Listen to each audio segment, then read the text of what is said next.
optimism. It's one of those unspoken qualities that differentiates a leader from the crowd. Where others see failure, optimists see opportunity. Where others see chaos, optimists see self-organization. And where others see end, optimists see a new beginning. I came face to face with one such leader in this podcast, Jeff Stuit, the founder of Improvement School. He recently published his book, An Agilist in India, which he wrote while being stuck in a hotel room 7,000 miles away from his home in between a nationwide lockdown and a hurricane. And his stories had me gripped. I consider myself an optimist as well, but Jeff showcases extreme optimism. And this talk with him was a profound experience for me. We discussed everything from spirituality to music, and I was stunned to how he related every experience as a learning that one could take away as a human being. This episode is not just an education in being an optimist. It's a showcase of an optimistic leader and the difference it can make in an organization. I am your host Vishal Prasad, and this is EnterpriseJoy, educating organizations to be awesome.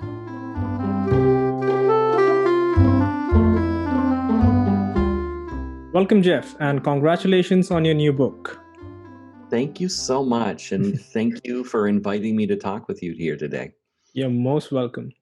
And obviously, the first question would be, what was it like being an Agilist in India? Well, I'll repeat something I said a couple times in the book, is that I feel I got back from India. If I offered anything and helped people learn something in India, I got it back hundreds or thousands of fold. The things I learned in the contribution it was to my life. I mentioned at the beginning of the book that I really feel that India is the great fertile ground for agility on earth. And there were two reasons for that. When I started practicing there in 2014, I noticed this immediately. And the first thing was the zest for learning. And that I could show people something and they would listen and they would get it practiced and have a lot of fun with it early on. Early on, interesting. I quickly had to learn how to train rooms with 100 people in it. So sometimes I had to be pretty, sometimes dictatorial, but it didn't come off that way. I could say, please do this, and they would do it, and then suddenly have fun with it and learn it together. So, and then the zest for learning in the challenges you put yourself in learning for all over the country, from early childhood all into adulthood. There's a real focus for learning and improving your knowledge that really doesn't exist in the United States. I shared this with my mother. My mother was a third grade teacher her whole career, teaching about 7 or 8 years old. And she, what I was sharing to her, she agreed right away. She was like, wow, this is like nothing like what you see in the United States, and just the zest for learning. The other thing I do mention, and the thing that the book focuses on a lot, is the extreme comfort with chaos and ambiguity, and the amazing ability to inspect and adapt in the moment in vast numbers.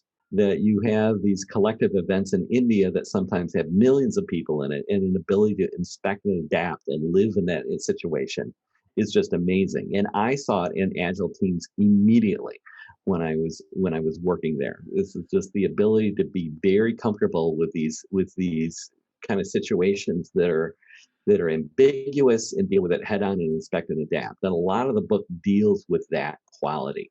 So those two things together really, that's why I relish every moment I get to come back there, not just in India, but the whole subcontinent to work.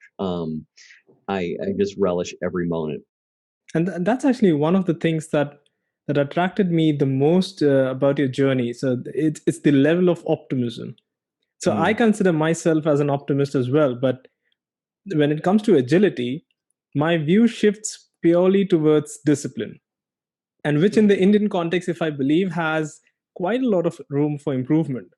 But you, on the other hand, you address it in a very different way. So I see chaos, but you see something that's great, that has the possibility of being extremely agile. So I would like to understand, like, how do you embrace this mindset? Well, it's useful when you start talking about this to go back to the origins of Scrum in particular, right? Mhm.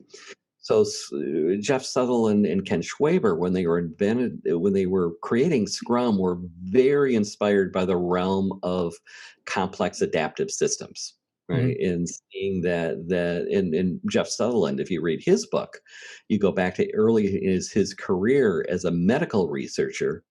Right. What he discovered was that anything, a group of humans, a human cell, or anything operated as a system. And if you gave that system great freedom to self-organize, operate just according to very simple rules, that amazing things would emerge. Amazing, beautiful stuff would emerge.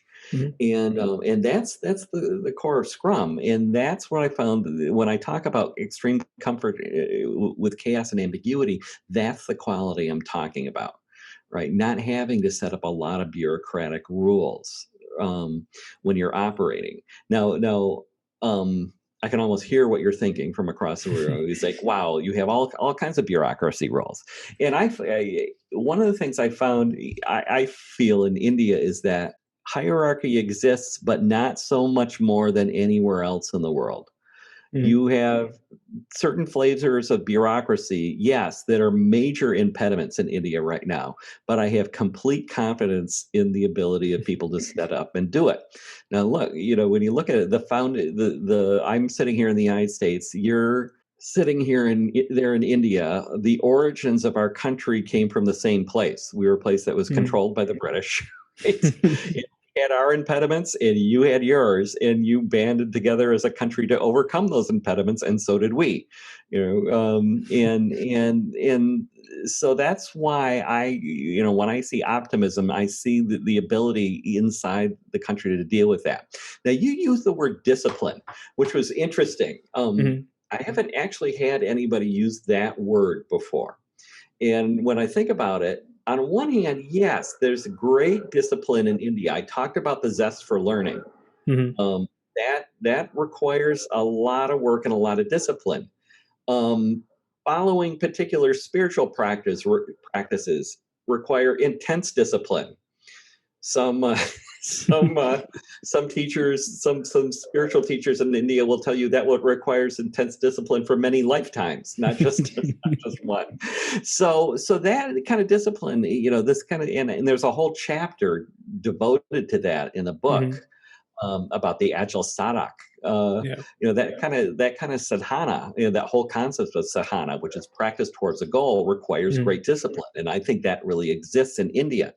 The other thing you get into is hierarchy, Mhm. and This is a little bit of a long story, but it's pretty valuable. After I've been coaching in India for about a year, I went to Germany for a conference on distributed agile. Right. Mhm. And this is in the earlier days of distributed agile, where we were just starting to figure this stuff out. I think this conference was in 2016. So and it was an open space conference on distributed agility. And within one group, it was somebody from Europe that Mhm. said, "Boy, I love working with teams in India but they're so hierarchical, right?" Mhm. And it didn't strike me as true. I've been working with teams, and yes, there's hierarchy in companies the same way there's in every companies all over the world. And there was nothing uniquely hierarchical about India, but that's the story they had. Mhm. And personally, the biggest hierarchy I have experienced actually is where I'm sitting now in the Midwest of the United States. Companies have way worse hierarchy than I ever experienced in India. So I started looking into this, and I started finding blog posts, and the theme was continuous. Well, one guy wrote a blog post, said Agile would not work in Germany, and he gave a bunch of reasons why Agile would not work in Germany. Then I looked in someplace, Agile will not work in South Asia. He's like meaning Vietnam, Thailand, and places like that. And some other guy says Agile won't work in South America. Mhm. And some other guy says, well, that's weird. I'm in Argentina, And I think Agile works pretty well here. And the guy who wrote the original post said, "Well, I don't know about Argentina, but I can tell you it won't work in Chile, Mexico, Uruguay, and Brazil."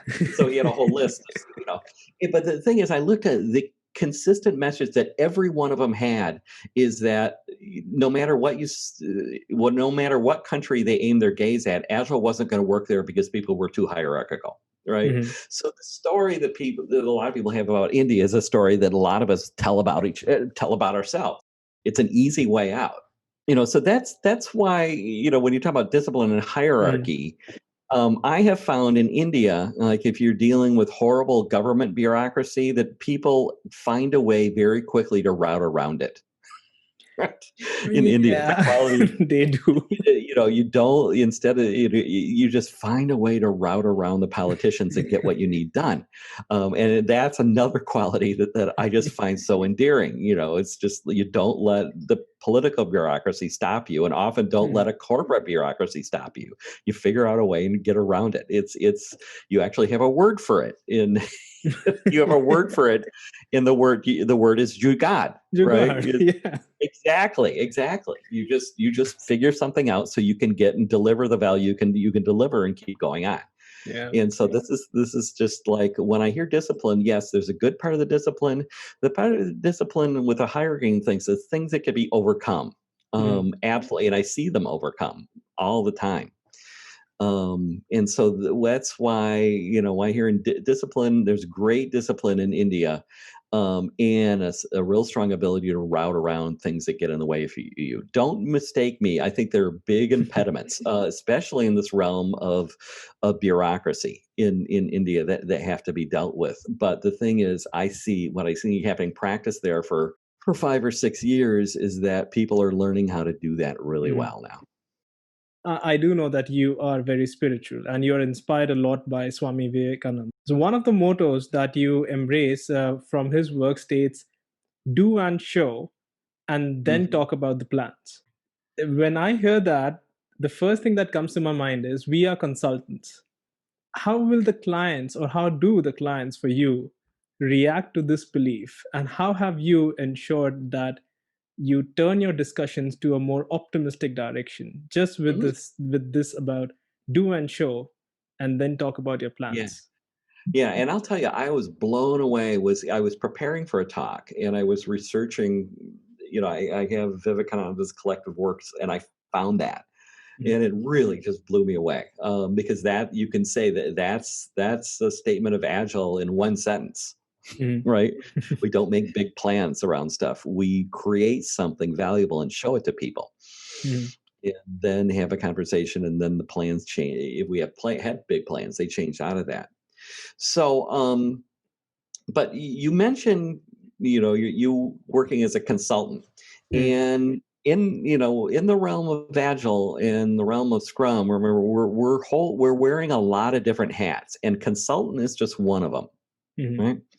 So when I'm having a conversation, if I get invited to talk to a company or an organization about this, I don't start off talking about Agile.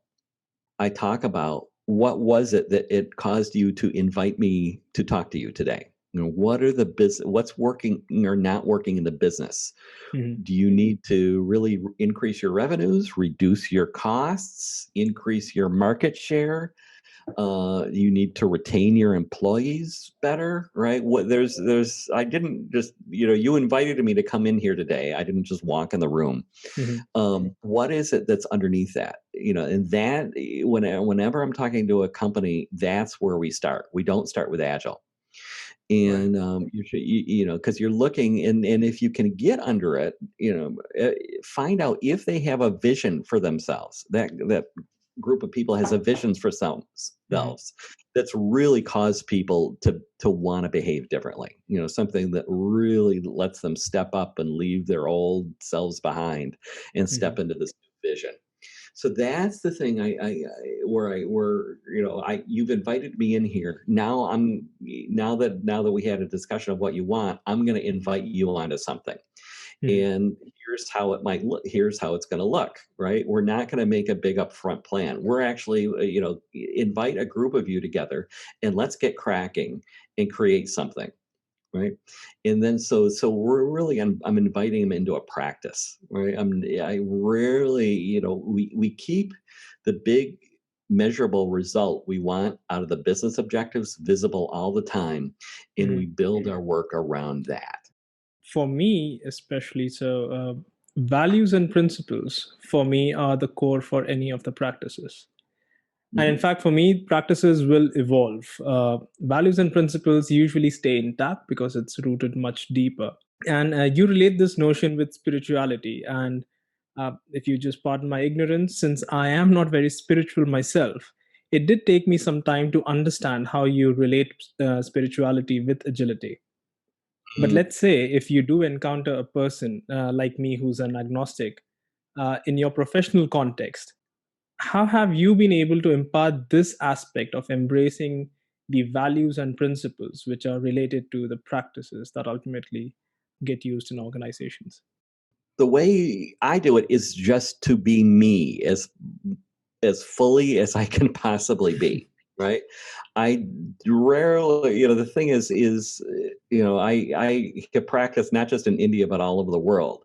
Mhm. And one key to it is that you value people who they are inside their own civilization. Everybody has the spark inside them, no matter what, and everybody has something that they can bring in the world, no matter what their background is. And you Mhm. deal with people, even people you meet on the street, as people who can provide amazing stuff to the world. And everybody is valuable on that. So I rarely, I mean, obviously, from you read this book, that's what you pick up from me. In Mhm. India, it's easier to talk about those kind of things than it is in the United States. In India, you could, you see temples everywhere. Mhm. You even inside an office, you see people with their favorite deity on their thing. So it's easier to talk about it. And you don't have to talk about it. It's just there in the air. I don't have to talk about those things now because they're just reflected in me Mhm. and who and how I treat people. And you mentioned starting out with values and principles. The first chapter of the book, actually, Mhm. I really make a point in this book, in the book, not to talk about frameworks. I may mention them, Right. but it's not a book where you're going to learn Scrum from. In Mhm. the first full chapter, which is a journey through agility, is kind of a narrative, frankly, of the background of my life, and Mhm. how what happened. The state of Michigan, where I'm sitting now, used to be the great wealth producing place on earth for Yeah. most of the 20th century. That's the entire Um, Henry Ford. Yeah, Yeah. the whole, and he started it, but Yeah. if you wanted to manufacture something, the people who, and it's still to this day, believe it or not, there are more engineers kind of per capita in Michigan than there are almost in anywhere in the world, and they're all focused on making things, just Mhm. making cars, but making almost anything. The Midwest was the place to do that, but they got that treating people a certain way, which is kind of treating them as resources in a production system. Mhm. And then I say, well, here's when Agile came along. We knew that working in the realm of software, that was a horrible way of working with people. It was, and Mhm. you rarely produce anything of value. So that's where the whole realm of agility started off. And then I shift and I walk through the entire Agile manifesto. What I tried to do is a very human way. So Mhm. that's, we kind of went off. We've kind of gone off. You asked me, how do I relate to people who aren't, could be agnostic or things like that. I don't even bring that up in the realm, right? I'm Mhm. not here to proselytize any form of spirituality. I'm here to help you be in your organization, be as amazing and productive and valuable as it could possibly be. I think when I was reading that chapter, one of the things that I laughed so hard, there was a quote from Henry Ford that you mentioned where every time I ask for a pair of hands, it comes with a brain. And That I was mean, his complaint. that's the crazy thing. So you did mention that there's hierarchy and bureaucracy almost everywhere, Yeah, and you just need to have some way of identifying how you can bring in some way of doing things differently. But then right. if I come back to the Indian context, and if I just say, the way we grow up or the culture that we have in India, let's say we are taught to respect elders. And to an extent where if we rebel against them, it is considered immoral at times. But remember, that's how your country got founded, though. Exactly. And that's where it's like it becomes different in my head. So Yeah. we are usually trained to follow orders. But you speak otherwise. You believe that India is a great place for self-organization. And you do provide examples in your book as well of how it is. One of the things is we're dealing with, especially when you're dealing with people in management and leadership levels, or even I get in some roles in the team level. This is one quality of being human, is that we get comfortable in the way and get attached to the way things are. Because the way things are and the way things been have brought me a lot of benefit to my life. I can make a good salary and marry a good spouse and have a family and a house and all this stuff. And I actually find that reflected stronger in the United States as I do in India right now. But it's there. I remember the first group of Agile teams I worked with, there was someone who, that organization, the leader of that organization basically eliminated the role of project manager. They had a role called a software project manager. And in the way it was, they were right then, being a software project manager meant you were the big boss of a whole bunch of people. And he said, well, we're not going to do that anymore. We're having these self-organized teams, and you still have a job here. And we'll stand by you and give you all the training and coaching support you need, but you're not going to be the big boss anymore. And we have these roles called Scrum Master, Product Owner, and in that company they had something called an engineering manager, which is somebody who worked at a technical level and was your people manager. But there was one part where she found out that she wasn't going to be the big boss of the people, and she chose out. Right? She was so resistant to that, and couldn't give up with that. So, you encounter that a lot in the United States. That's reflection of being human. Right? And it happens. It happens everywhere. Right? If you want to be comfortable inside a big, rich company like that, there's an opportunity to do so. Just don't think you're going to create wild, innovative solutions. If you want to do something, really challenge yourself and create value for the world, you might have to choose to be somewhere else. Since we did mention about the world, there's one term that's currently trending in the world that's called VUCA. I do understand that you dislike that term. Why so? Well, I'll admit I kind of roll my eyes when I hear the term. Because if you look at what VUCA stands for, volatility, uncertainty, complexity, and ambiguity. Well, those things have always been there in nature. You're just describing nature. And in India, that's day-to-day life. So when I hear VUCA, what I hear is people still, reacting to the past, or what they thought the past was, stable and certain and simple and and consistent. Right? When it was never that way in nature. It's never been that way. And so now, guess what? Organizations are having to confront the way that a bunch of the non-developed world lives on a day-to-day basis. And then you see that acronym has started, as soon as it's created in an acronym like that, the management consulting world comes up with a bunch of stuff and tries to sell it back to you. I see, I'm just looking at something right now that one of the major universities in the United States will sell you a VUCA leadership certification, right? So it's just turned into a commodity there, when it's something that I think you could, you go out and take a walk someplace in the world and you can experience that in the moment. And that's why I really don't think much of the term. It makes us as consultants and coaches feel like we're smart and important, and introducing and, waving our arms in the air and screaming VUCA, when it's something that's existed in everyday life.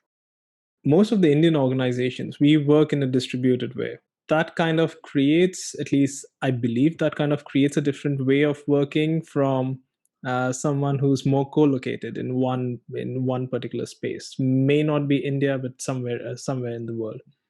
According to you, what has been your top contrasting factors when it comes to differentiating these two type of worlds? Let's say something in India, something in the West, distributed, co-located. How does that operate? So India, software, especially for the big service companies working in India, they've adapted to a certain kind of distributed work, and that's really where their growth has come from. But it's a certain kind of distributed work that's a little bit different than what we're talking about as agilists and distributed work. So my last consulting engagement, I was